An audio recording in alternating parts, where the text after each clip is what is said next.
Okay, today I want to talk about the Glock 17. Just got one. First I'd like to say, what kind of an idiot buys a Glock? Everybody knows that they blow up, you holster it, it goes off, you shoot yourself with it, it has no safeties, it's made of plastic, the grip angle is just totally wrong so you can't hit anything. Who in their right mind would buy a Glock? I'm a 1911 guy. Hey, just kidding, step back, get back from the keyboard, just kidding. Let's take a look at the Glock, alright? Okay, well, I'm reviewing the Glock 17. Comes in a nifty plastic case. Woohoo! Let's see what's inside. Well, there's what you get inside of it. You've got your Glock 17, spare mag, another spare mag, that's 3 total, and a loader. And all the other crap you get, you know, locks, instructions, shell casing, all that stuff. We don't care about that. Okay, this is a Glock 17, it's a 9mm. It's basically striker fired. I'm not going to shoot it in this review, this is just a review. You can look at people shooting these on YouTube that are probably a lot better shots and look a lot cooler than I do.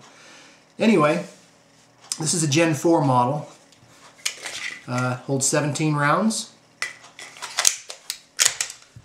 Now, it might blow up, as I was saying before, if you shoot lead bullets.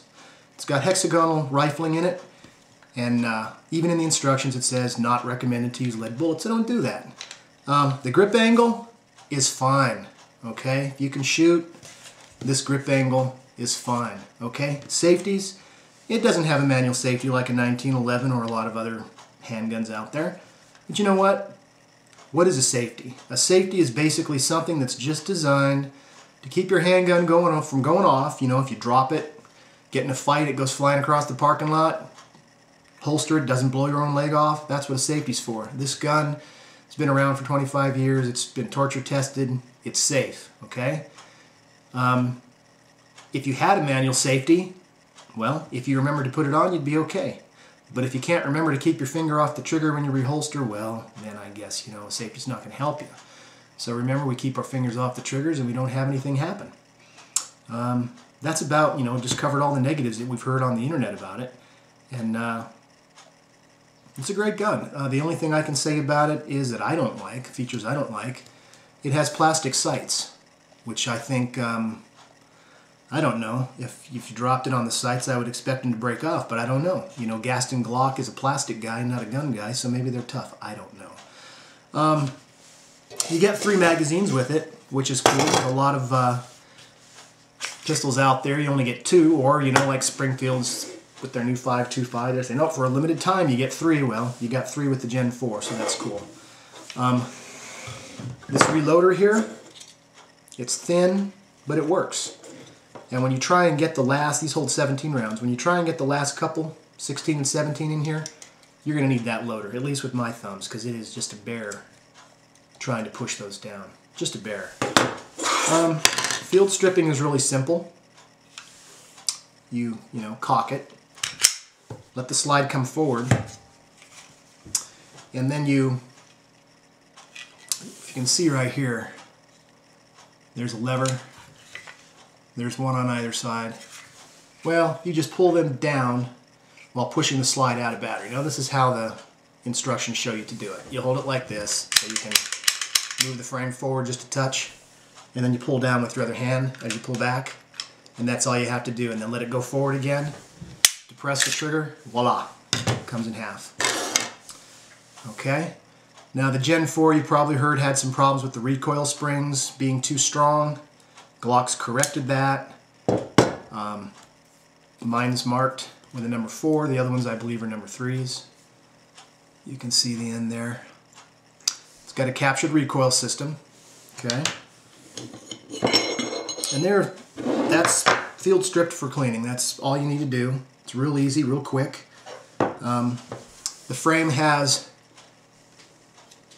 2 areas on the frame that'll line up with the slide that are made of steel. Okay, that's what your frame's riding on right there. And then it has a plastic behind it, I would imagine, just to help guide the slide.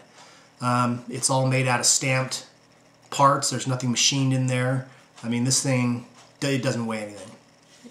The plastic is thin enough, though, you can actually shift the rail on it, which is kind of scary. But like I said, you know, it shoots fine. It's accurate. It's been around for a long time. It seems to work okay. Let me show you the back straps. The Gen 4 have replaceable back straps if you have a really big hand, because I have a big hand. And this fits my hand perfectly the way it is. But let's take a look at those. So what you get is a couple back straps. I can get into it here. You get a big one that's thick, and you get a thin one. And the way that they work, there's a pin here, you can see it there, and they give you one of these neat little plastic pin tools. So what you do, I've never actually done this, so this should be a little bit of an experiment here. But you push that pin out, you take the back strap, it hooks on the bottom, like that. And then you replace the pin, which looks to be easier. No, there it goes.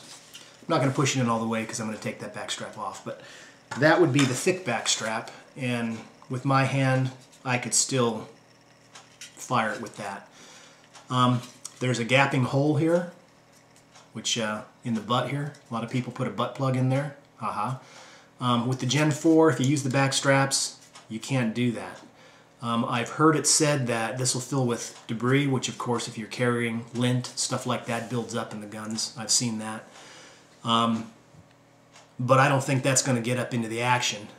I've looked in there and you can't see any light, so I don't think that hole goes anywhere. I've actually heard someone on the internet say that debris drops from the gun through there to get rid of, you know, when after you're firing and stuff, you get dirt in there, it's going to clear through there. It doesn't. You can't see light through there. So that's just a structural point for the frame. Okay. It's got the little safety lever on the trigger there, so you know if your finger's not on the trigger, it's not going to fire. So this is like a revolver. Don't put your finger on the trigger unless you're ready to fire. It's a safety rule. It's a rule to live by, especially if you have a Glock. I'm going to throw it back together here. It's real simple. Put the barrel in. Put your spring back in. Slide it on there.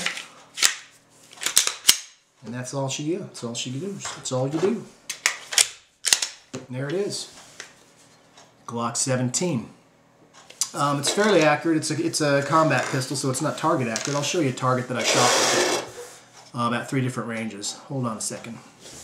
Let me get that.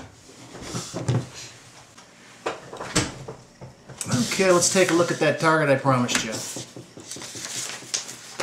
There it is there. There's a 15-yard. These were all shot two-handed. I'm not the greatest shot, so you can probably do better. And these are reloads. So, and there's a 7-yard there. So you can see basically how the gun shoots. Just freehand, not off a rest, not in a ransom rest. Just, you know, what any guy can do with it. And that's not bad. That's pretty darn good. One other thing I wanted to show you while I'm talking about the Glock 17, I got this holster for it. Can't carry it without a holster, right? This is a Galco Kingtuk inside the waistband. It's Kydex and leather. Basically goes like that. And I've carried it a couple days. It seems to be real comfortable. It's about 50 bucks, so it's pretty cheap. Plastic for combat plastic seems to work really good. You can reholster, you know, because it's Kydex, it keeps it open for you. It's thin, so it doesn't bulge a lot, and it's tuckable. You can get your shirt behind there, although I haven't tried that feature. I've never had a tuckable holster before. So I recommend this one so far. So if you need a holster for a Glock 17, or any Glock with the same frame size, which there's a number, this would be the one that I like so far. Anyway, that's one for me. Here's what that Galco Kingtuk with the Glock 17 looks like in waistband holster on.